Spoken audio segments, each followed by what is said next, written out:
Run it up, then run it back. Run it up, then run it back. Run it up, run it back. Run it up, then run it back. Yeah. We got plans. Happy Tuesday. I know. It's just, I love making plans with my friends. Welcome. Run it back. Good morning to everyone but Luke Cornett. Oh.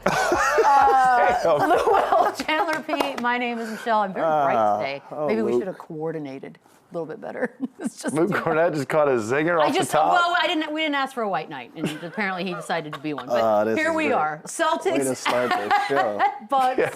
We've got basketball to talk about. Okay, so Giannis returned. Love that for him. Didn't matter, though. 108-81. Did not matter at all. Win for Boston. Man, Boston's got a lot of weapons, you guys. And looking at you, Gonzalez with the 18 points, 16 rebounds, both career highs for him. This has been an amazing story, and I know we're all very much focused right now on the return of Jayson Tatum, when that may or may not happen, but what they've done without Jayson Tatum, you guys, has been absolutely insane.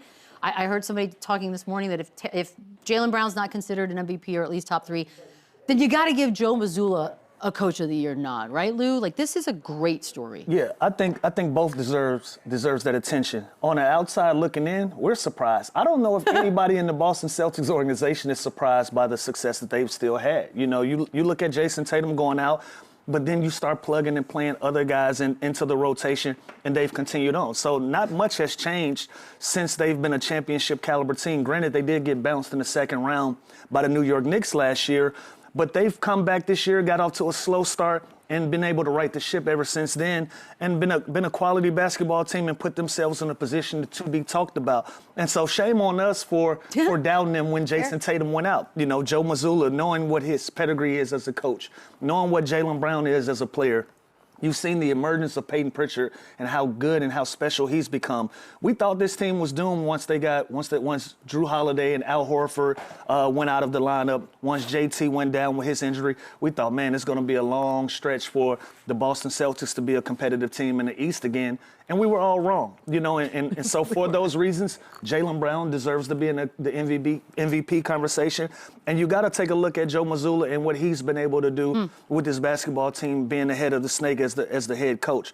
Both of those guys in their own rights deserves to be celebrated. But if you ask them, what have they done? I'm sure the message is we haven't done anything. We're having a pretty good regular season run right now, but it's no time to smell the flowers. We still got a lot of work to do. Yeah, I think when you look at the Pistons and the Celtics, they're both kind of unexpected. I mean, the Pistons had a run last year. They had a great season, but I didn't know if they're going to make this kind of jump, especially without a clear-cut number 2. We all knew how good Cade Cunningham was, but I didn't know that defense and toughness could get you this much of a dominating regular season like the Detroit Pistons have done. And when you look at with the Celtics, everything Lou just said is so true. Like, these guys, when Mazzulla took over this job, they were the favorite. They were the best team in the NBA. There was no question of the talent. Now everybody, you know, no Tatum, he goes down. Porzingis out, Holiday out, and they don't miss a beat. And if you saw those odds right there, it could go either way. Like, obviously, I'm pro JB Bickerstaff. I think what he's done it's going to be Detroit, Bickerstaff.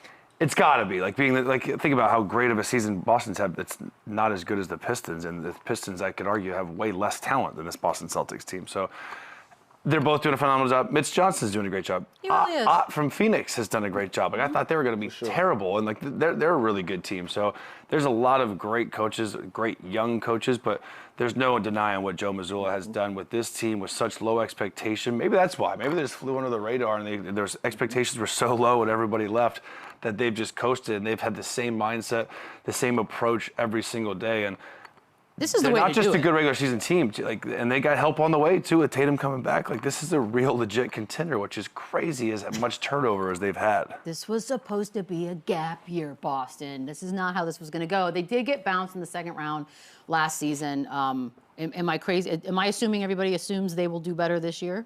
Which again, I think so. It's crazy. Now, after I've seen what they've done so far this season, It's trending that way. Yeah, like, I mean, I got no reason to not think that they can't, you know, go to the Eastern Conference Finals. Like, they're the second best team in the East. They're an unbelievable defensive team.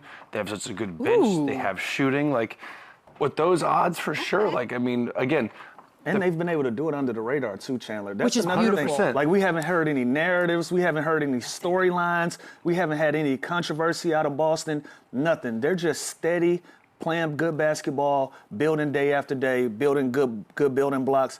And again, knowing the personalities of Joe Mazzulla, knowing the personality of Jaylen Brown, those guys, they want their lick back. Like losing last year in the second round, they want their lick back. That's not a team that hung their heads when Jayson Tatum went out of the lineup.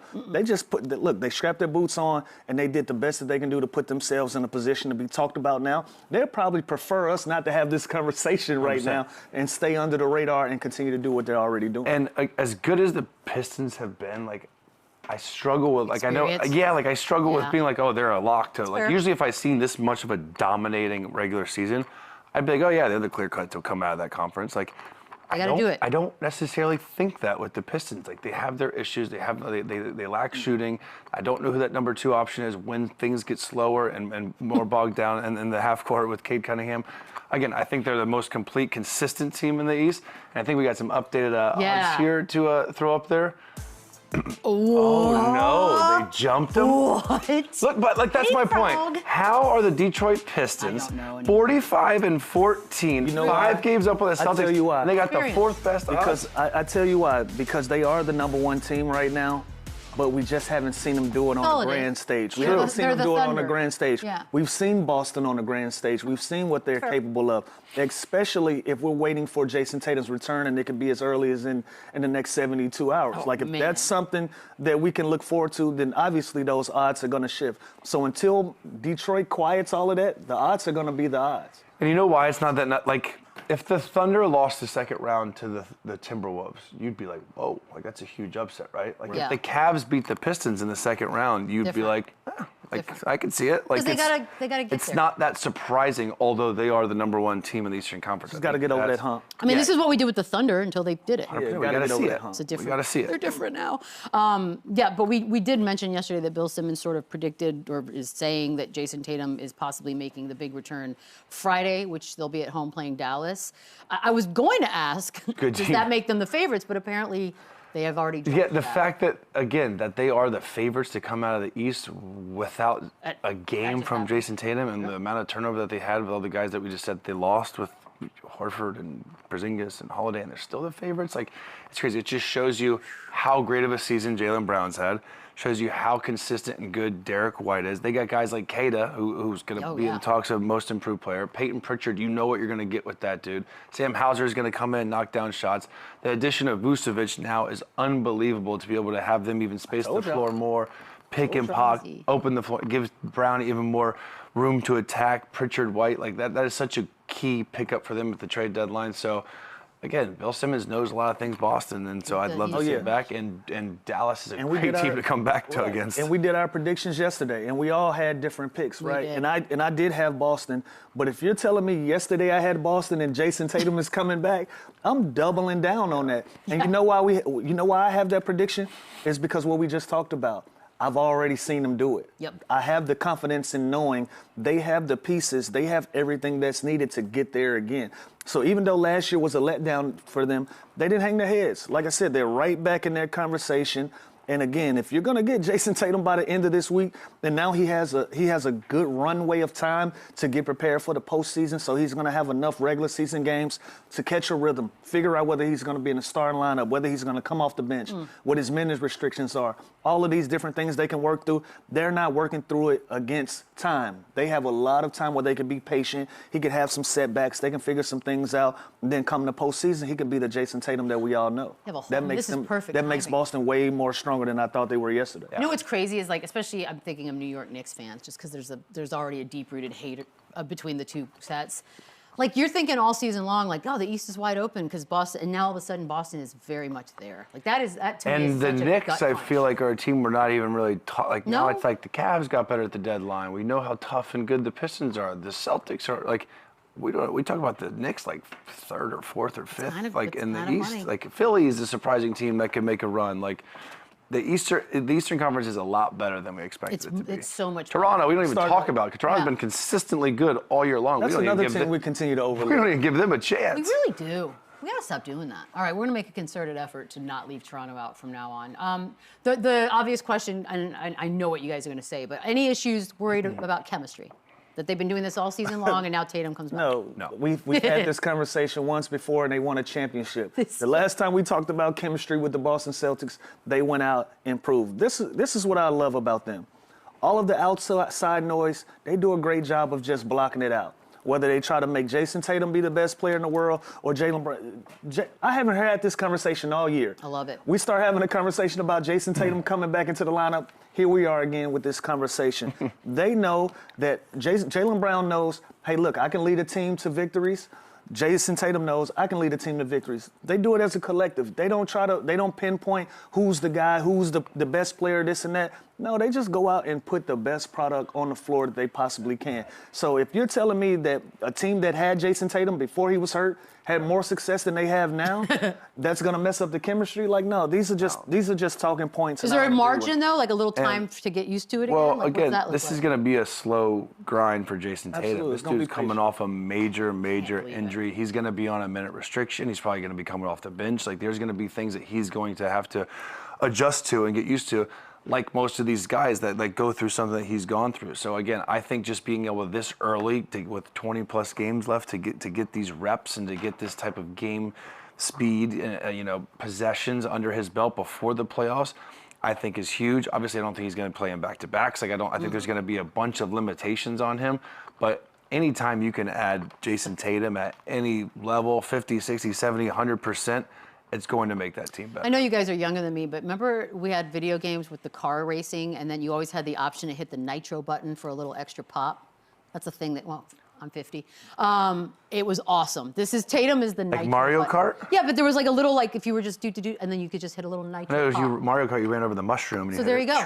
He is the mushroom then, in this analogy. And I'm excited for Boston. I'm just excited for Boston to crush dreams out east. Grant Williams recently said, and this is a good one, Tatum impacts winning more than Luka. Bum, bum, bum. He said that? Yes. Who's saying no to this? I mean, Tatum's got a championship. So it's hard to argue, right? I think it's possible. I mean, they're both great players. Again, I don't even want to do this. And Grant Williams Do it. obviously was Jayson Tatum's teammate, one of his close friends. So again, it's not that think he's hot unbiased. of a take. But I mean, Tatum versatility, defensively, size-wise. Again, offensively, I think Luka's got a little bit more to his game, just playmaking stuff, obviously. But I mean, listen, they're both. What are we doing? They're both great You players. just can't and say it. You don't. I did. I mean, he's got a So- championship, but he's also been on better teams than Luka as well. Really? And I think those better teams has a lot to do with him. Grant played Tatum, with yeah. Luka, by the way, just for Yeah, hoops for and giggles. a minute. It doesn't matter. He played with him. Okay. Well, what do you want from me? He's best friends with Jayson Tatum. Is This he isn't a hot Is take. he actually best friends? It's not a hot take at all. Not a hot take. Okay, good. That's what I just wanted to hear. The return of Giannis should have been a bigger deal, I think, but Giannis look, played?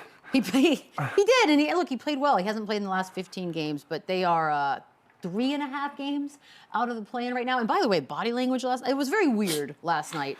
Is there a world in which this team even has the capability of going on a run? I don't even think they want to. I Like don't Ryan know. Rollins. Yeah, By the way, Ryan Rollins coming off the bench. Like what's going on? Why here? is Giannis even back? Like, what's the point of this? What's going on with this? just- They can't. Well, he's a pro, so if he's healthy, Okay. he should compete. I like that. That's what I stand on. No, I just think this team is poised and they're looking towards the future.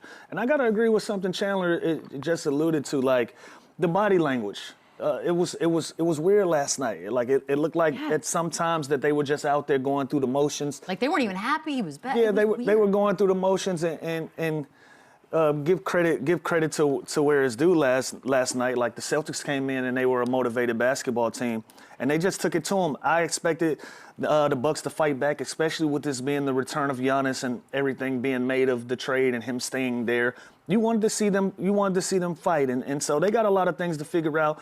They have some young pieces that they can build with and build around, but they also have a lot of roster pieces that they got to figure out what's in the future and who can help them win basketball games. You go out and get Cam Thomas. He had 2 points last night. He's one of those guys that you got to figure out how to get going. Ryan Rollins coming off the bench. That was an interesting thing. He's been a bright spot for them, and Bobby, I got BP. He didn't have his most efficient night last night. But these are quality pieces that they can do something with. And then once you bring Giannis back into that fold, I was just expecting a different outcome of the game last night. And they just got it handed to them, and the body language wasn't there. The competitive juices wasn't flowing. And it just looks like a bad mix right now for what Milwaukee is doing. And so, be a long you asked the last month. question, what is Giannis doing out there? I want to see you in the lineup. If you're healthy enough to play, I want to see you in the lineup because you can impact winning. But, you know, if last night was a telltale sign of what's going to happen throughout the duration of the rest of the season, I say sit him out. Yeah, if this is just a small sample size and the way they played last night, and like Lou just said, like there was no buzz, there was no energy. Like weird. it just felt like Deflated. this was just, he was playing because optically he needed to play. And Is he auditioning? We already know what you do. No, he's the last guy. Like I I think know. that needs to audition. It's You're just like Leo. You just have to felt audition. like like he's healthy. He should play.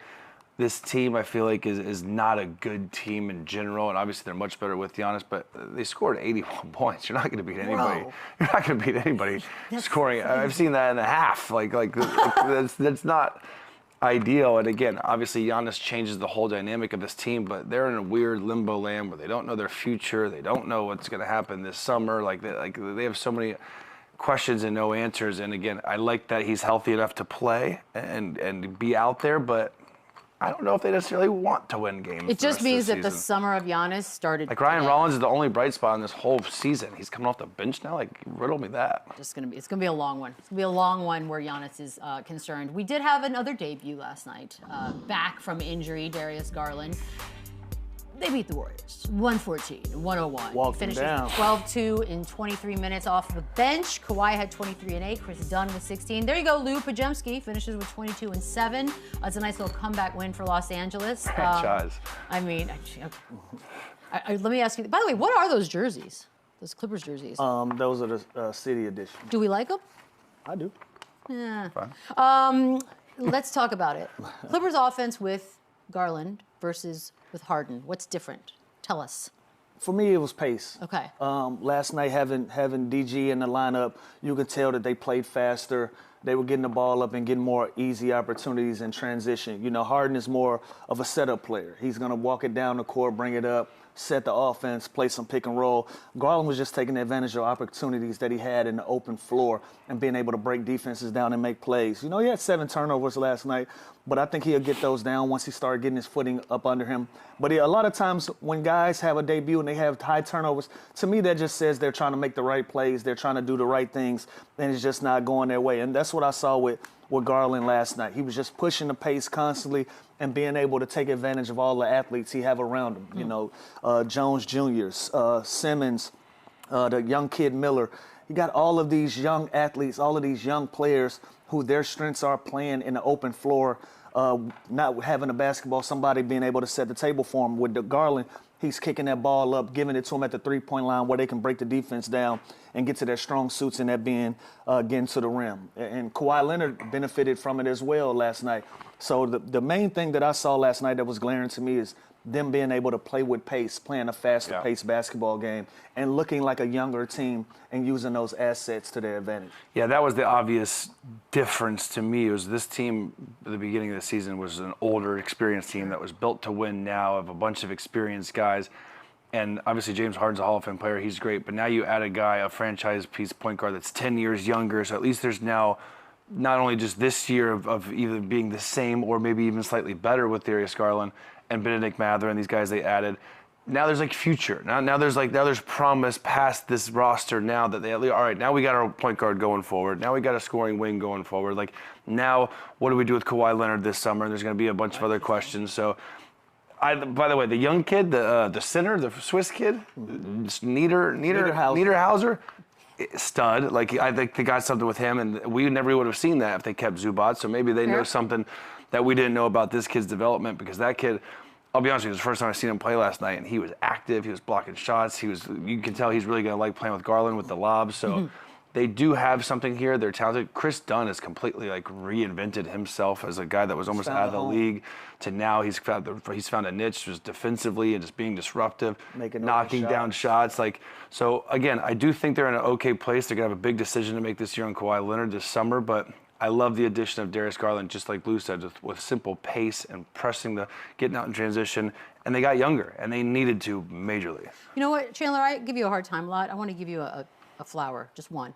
You didn't have power last night, and you were able to do your job and do it quite well. And I'd like to say thank you. Oh, social media this morning. Your professionalism is There's construction. I was trying to figure out why there's construction next to my house. I think knocked out your power. I think they nicked the line. That's actually happened. I'm telling you, Yeah. it's obnoxious till 5:30, so that sucks. So a lot more where that came from, sister. No, okay, that's. Yeah, I blew it. NBA insider Jake Fisher, you did mention the Kawhi this summer. What's going to happen?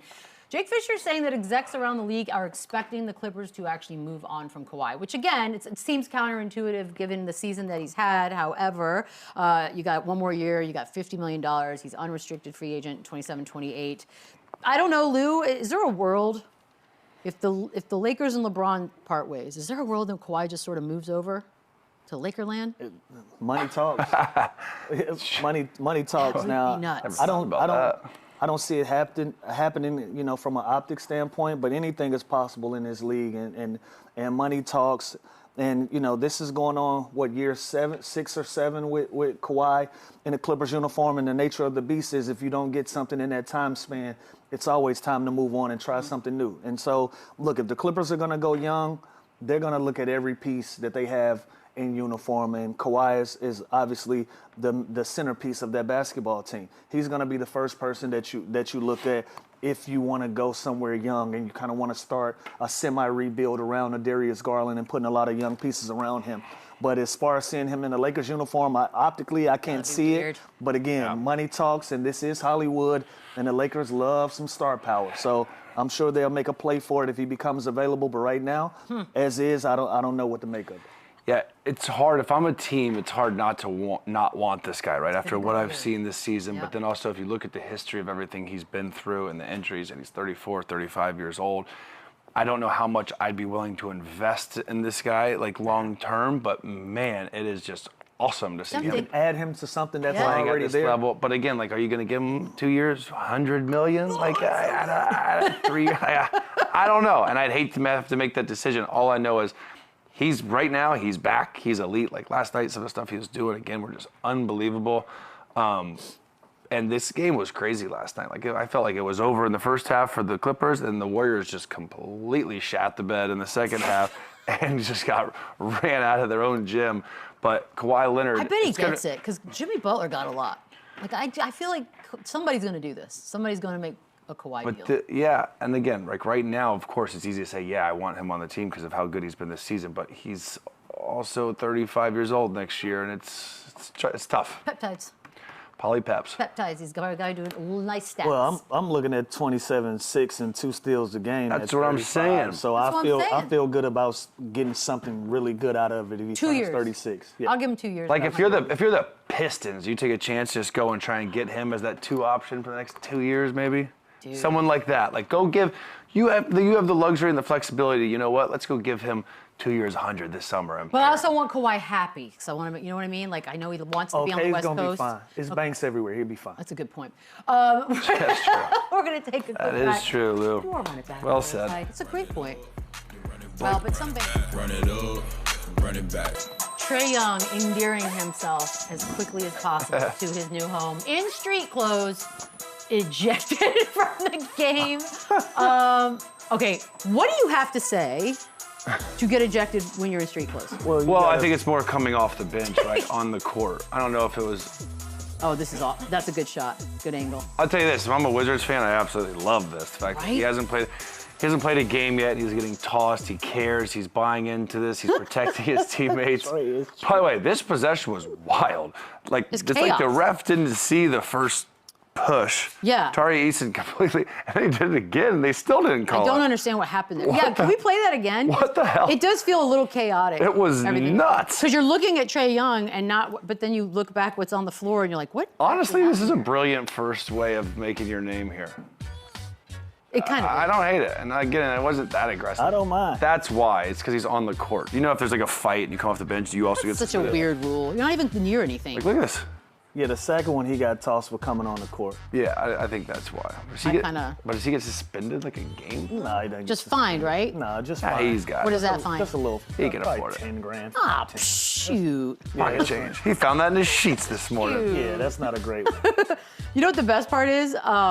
He is going to make his debut in an actual uniform on Thursday. That didn't get caught. Look, that's what I'm saying. None of them did. That's what Trae's like, yo, what? He's look. right. Yeah, Trae is right. Like, he's not wrong. He full-blown, absolutely right. He full-blown shoved the dude twice, and none of the refs saw it either time. It was ridiculous. He was not wrong. You're right, the court thing. By the way, after he got ejected, he did tweet, I'm bringing that energy once he's on the court, but without the ejections moving forward.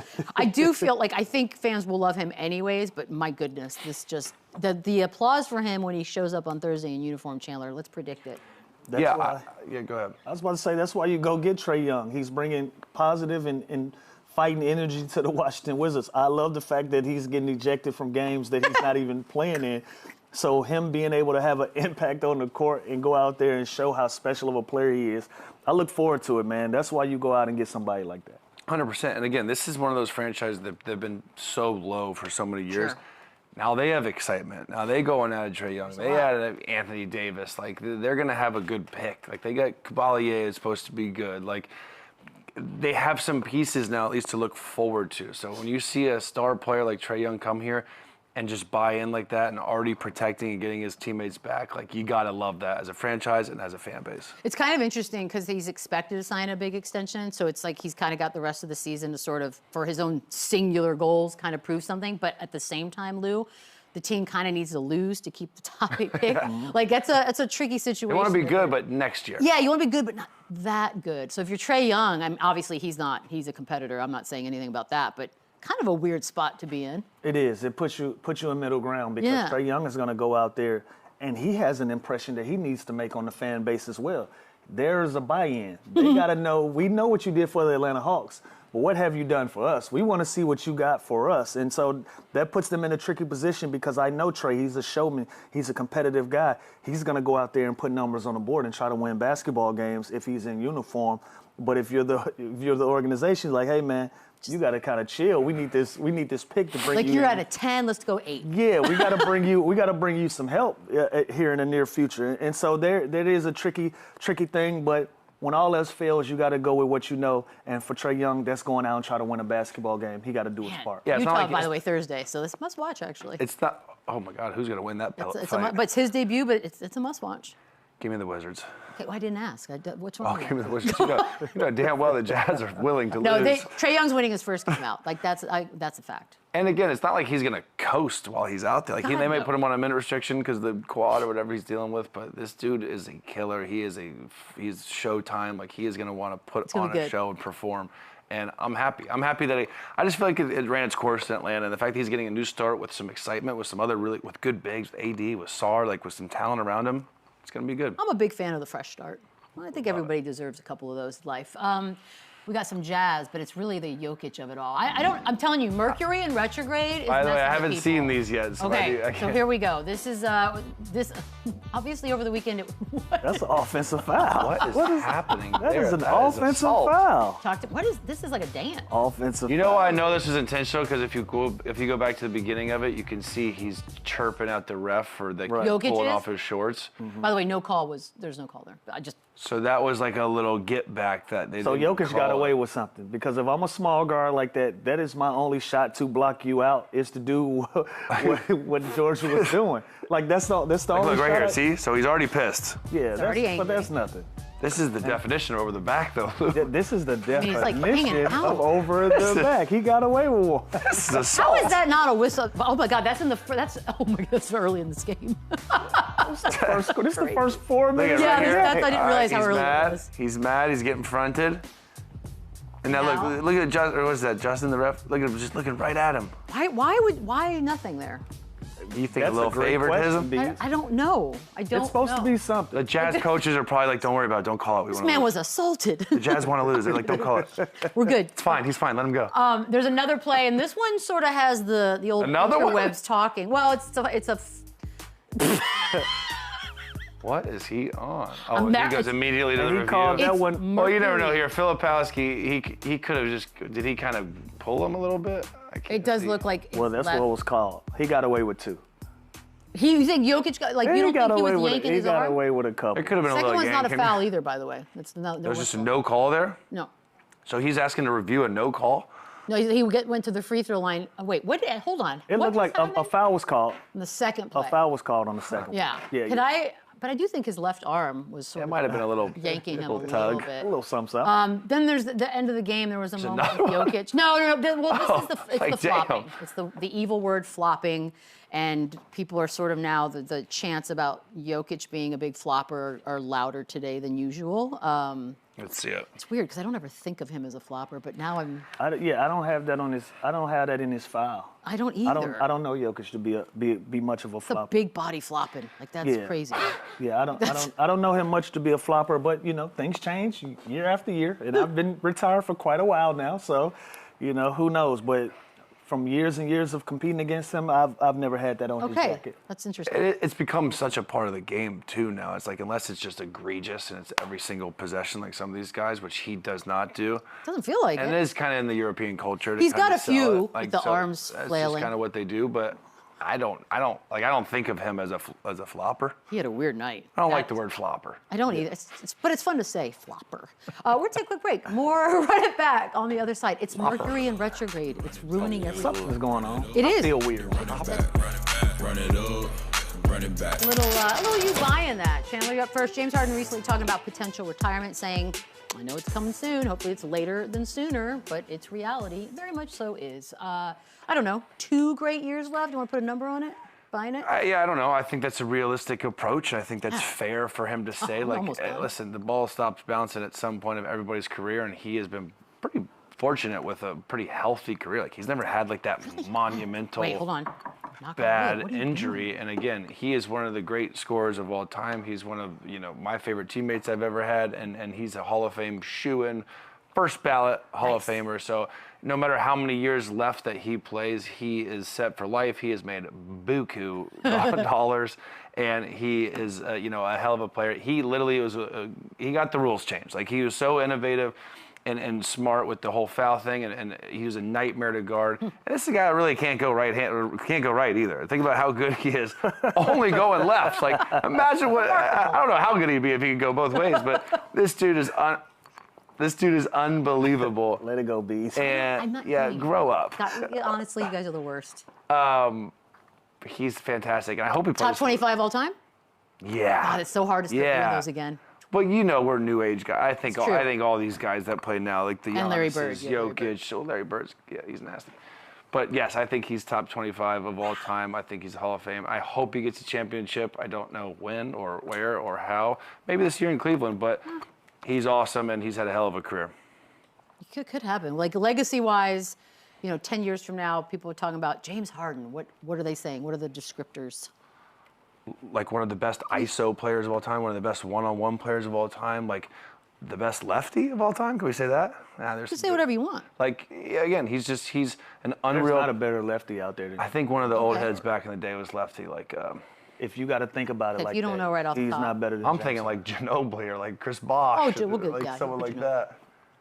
Not James Harden. Jalen Brunson. Is James Harden's career better than Ginobili's career? Individually? Yes. Yeah. He's an MVP, dude. But whose are you taking? James Harden. He's also made probably $300 million more. So now I know where your heart is. Okay, fair I'll enough. make James Harden Priorities. 10 out of 10 times. Okay, fair enough. Lou, you're up next. Former Laker Byron Scott had one heck of a quote. Hold on. 2018 MVP, 11-time All-Star, 8-time All-NBA, 6th Man of the Year, We got it, 3-time bro. scoring champ. We get it. I know. Look, there's one big glaring Right to the wall. miss. That's The all. hall.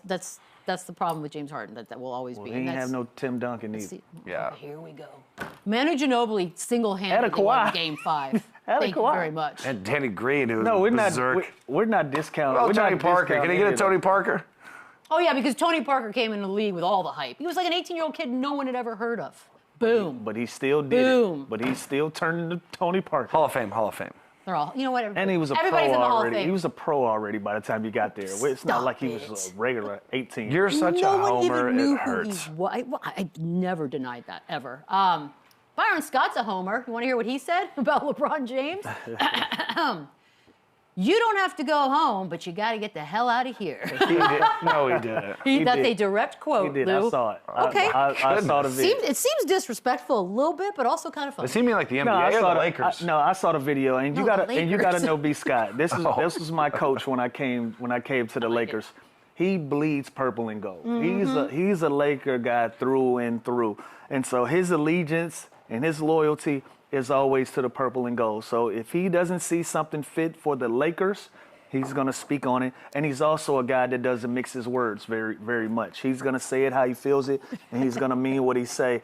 And so he's probably just echoing a lot of the sentiments of some of the fan base here in LA about LeBron James. And so if you just read this, it reads bad. But on camera when he said it in fun, he said it in jest, but he also meant it. I mean, he put his name on it. I have no issue with it. He also meant it, and he put his name on it, and he stood on it. And so that's how he feels. But again, he's a Laker guy through and through. This is not just a regular former NBA player having an opinion on LeBron James. No, this is a Showtime Laker with an opinion about LeBron James. He's like so Laker that if he had a tattoo of the Lakers incredible. logo, I'd be like, yes. It's incredible. He's a real deal Laker. I don't have a better way to say it. He's a Laker. And when you have that forever. history with one franchise like he did too, Yeah. you kind of have the right to speak on their behalf and what you see or what you feel. So I have no problem with the I didn't see the video. I could see I him. don't know the context of it. I love B. Scott. He was being funny, but also dead serious. Yeah, I like that. Yeah, I actually love that. This one's interesting. So, they lose to Detroit in overtime. They don't have Harden and Mitchell the other day, but the Cavs reportedly feel like the Pistons are just not in their class and they're not going to be able to beat them in a playoff series. And that's some confidence right there, Chandler. Yeah, you better start feeling the opposite. Who said that? It's reportedly. another one of those. Put an address on it. Okay. Put an address on it because you can't establish a class that you're still trying to be a part of. Crazy. Yeah. The fact that, I know, I wish we had a quote because then it's scandalous. Yeah, like Luda said, put an address on it. But whoever said it, say it, because this also is silly because they have been so good all year. All year long they've been consistent.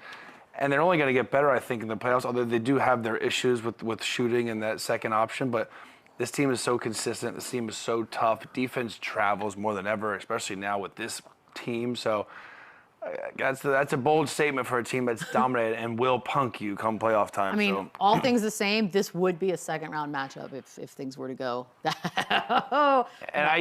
the Cavs are sneaky. They're dangerous, but they also have they have a spot where they can't get past. I wish the playoffs would start today. God, I wish we could also fast like forward. Bickerstaff's old team that fired him. Like there's some juicy headlines here. Oh, yeah. So sexy. Oh, yeah. We love it.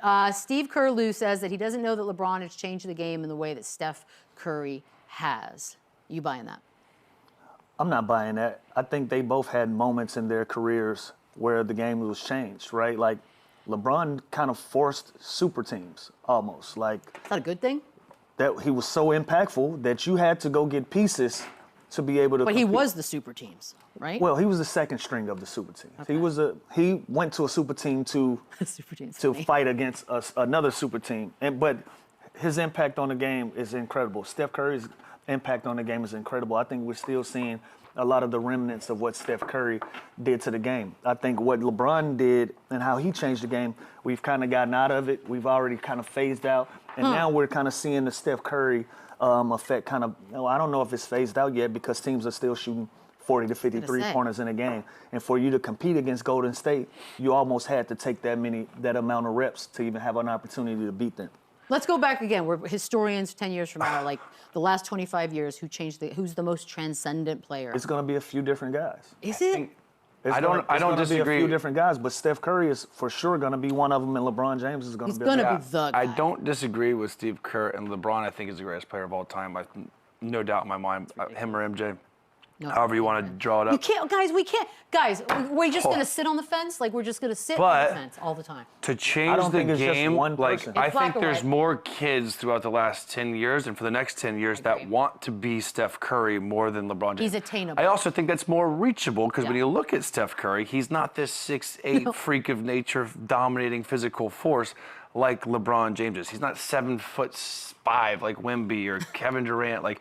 You can be Steph Curry if you work hard, and you can be Steph Curry if you can shoot the ball like the way he does. So I think when you talk about transcending the game and what kids globally want to be or emulate, it's Steph Curry more than anybody in the history of the game. But from 2005 to 2015, that crown went to LeBron James. But I looked at LeBron that's like why I said But was he transcendent? I or looked just at LeBron great? like a freak Absolutely. of nature, not like I want to be that guy. Like I looked at him like, holy shit, that's LeBron. Yeah, 'cause you I can looked never. at Steph Curry like because you couldn't be him. Yeah, that's what I mean. My kid was Right. gonna try and be like Steph Curry, not LeBron, like because it's so more reachable. Like, you know what I mean? But like I He's said, little. I think He's it's like a I think it's baby-faced eras. assassin. I think it's eras of transcending the game. From 2005 to 2015, you had to play a certain style of basketball to even have an opportunity to try to beat him or compete with the teams that he had. So a lot of guys don't see themselves in a 6'8" freak of nature, right? Yeah. But you tried to do your best job to emulate that. Steph Curry came in right after that run, and we saw somebody that we can see in ourselves. And so we're still seeing that in 2026, but I think you're kind of phasing out of that, and now you have a new crop of guys. But the And effects so- are forever. The His effects are effects forever. for sure. So if we're giving a nod to somebody, you can give it to Steph Curry because it's more recent, but I think they both have transcended the game in their own right. Also, even look at like the style of play now, right? Like it's a bunch of threes and fast. It's almost like that's because people are trying to keep up with the Warriors, like Yeah, Steph that's Curry and ridiculous. Klay Thompson. So the game even, the style of play, evolution team-wise, even evolved Yeah. because of that, dude. Not even just Before that, individually. that's where the enforcer conversations came in. That's where packing the paint came in. That's where all of these different things came in, and then Steph came out, and he said, "Hold up, we're gonna shoot threes now, and we're gonna open the floor up." So I think it's a matter of eras. He is But definitely a mark on the evolution It's definitely chart. a matter of eras to me. Of the game. We're going to take a very quick break, wrap things up on the other side. Yeah, like if you the history of it, he will be his own chapter. You know what? Absolutely. The running back. On our paper. We're going to do power rankings, which I like because I don't No, do they're anything. not. Chandler, you can't talk to the. That's not how it works. Why don't We you have kick a things real off? mistake here. No, we gonna work it out. By the way, the good news is y'all are on this, not me. Yeah, we Go gonna ahead. work it out. Number 10, we power have rankings. All right, number 10 right now, current power rankings, I think is the sneakiest team in the Eastern Conference. It is your Philadelphia Oh, yeah. 76ers. We know how good this backcourt is. Tyrese Maxey has a chance to lead the NBA in scoring this year. They're middle of the pack defensively and offensively, but man, they can hurt you in transition. And with that big fella, Joel Embiid, healthy, they are a nightmare matchup for anybody, first round or second round in the playoffs. So give me Philly at number 10, and I think they are climbing. Climbing. I like 4 and that. 6 in their last 10, but that's all right. Number 9. Here's a little controversy. We like the Los Angeles Lakers at 9. We were Hold kinda- on. Who's we? Title.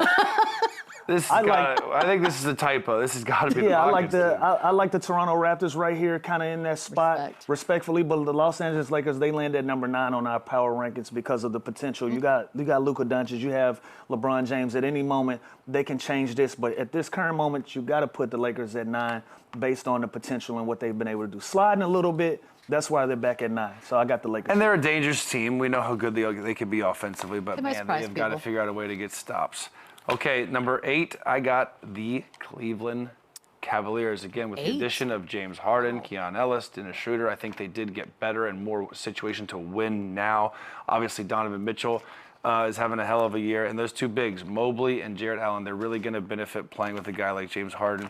I don't think the right hand or thumb, whatever, will be that big of an issue. I think it's something that he can continue to play through. But this is also a dangerous team. And clearly, the odds makers think so as well because they have been one of the favorites all year long to come out of the East, even with their struggle. So They're give me 7 and 3 in their last 10. So far they're the only ones that seem to be hot trending team, up. and they're the top 5 offense as well in the NBA. So they're going to outscore you, even though their defense has struggled at times. There you go. Number 7, give me the New York Knickerbockers. Number 3, offensively rated team. Number 8, defensive rated team. 6 and 4 in their last ones, just okay. But that's why they're sliding in our power rankings. The last time I did this, I think we had them in the top 4. Right now, I got them at 7 because they're still trying to find their way.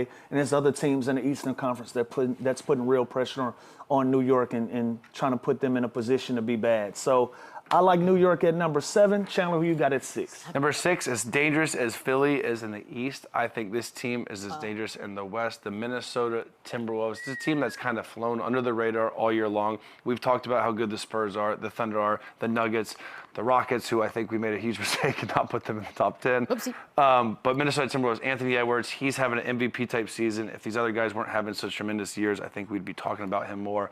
Jaden McDaniels, the most underrated player in the NBA. So this team is dangerous. They can defend, they can score. So in the playoffs, I think we're going to see the best version of them as well. When it slows down the half court, they have guys that can score. They have guys that can get stopped. So Minnesota Timberwolves at number 6. And again, I think that's another team that could work their way up. Okay. Yep. Number 5, I got the Denver Nuggets. And I think they cracked the top 5 purely out of respect for what we know that their potential is. 4-6 in their last 10 games. We can make a case right here, or we can put the Houston Rockets right here in this spot. We made a simple little flub and not having them on our list. But if I could correct that, I would put them right here in this 4 or 5 mix right there with the Denver Wait, who Nuggets. would you be knocking out? Lakers are out? I would probably slide the Lakers out of there. Okay. Right in there, and we can kind of rework it. I would put them in the mix right there. But as it stands, Denver Nuggets at 5, based on Nikola Jokic and the potential that they have. Provocative list. I like that. And I think these next 4, I think, are the pretty obvious ones. At number 4, this one's the surprise that we talked about earlier. It's the Boston Celtics. And again, this is a team where Jaylen Brown has solidified himself as a all-NBA first team type of guy. That's a lock. It's just whether he's now MVP or not with SGA, Jokic, and Cade Cunningham, what he's doing. But this team, the surprise factor, the way that they play defense, the way that by the way, they're kind of young. They got the guys like Hugo Gonzalez, like last night, Shireman, Cade is having a great year. Like, they continue just to develop guys, and they continue just to surprise you and shock you. But it's no surprise anymore. This is a great team, both sides of the ball, and they are a real contender. And help is on the way because Jayson Tatum is coming back soon. Yep. And then number 3, you got to give me the San Antonio Spurs.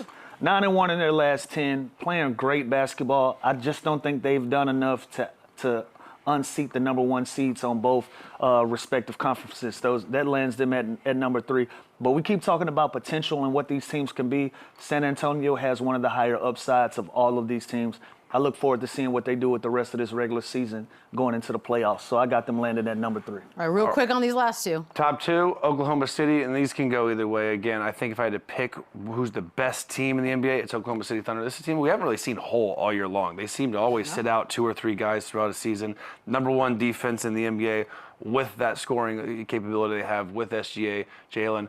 Guys like Isaiah Joe, Wiggins come off the bench. They don't miss a beat, whoever's in the lineup. So Oklahoma City, number 2, and I still got to imagine they're the favorite to come out of the West. Yeah, I wouldn't mind interchanging either one of these teams between OKC and the Detroit Pistons, who's going to land at number 1. When we're just talking about consistency, Detroit has been consistent this year, dealing with injuries, dealing with suspensions, dealing with guys fighting and knuckling up, all of those different things.